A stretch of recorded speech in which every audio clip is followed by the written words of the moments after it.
In this video, I will show how to increase video buffer and stop stuttering in VLC media player. So open VLC media player.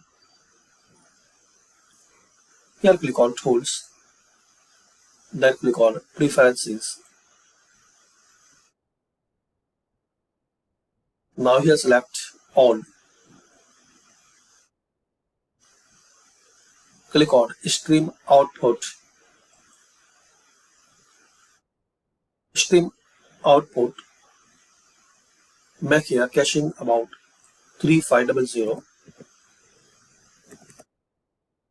Then save it. Now open Task Manager.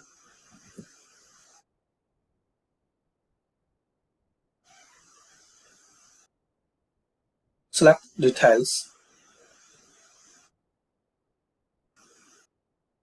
Click on Details.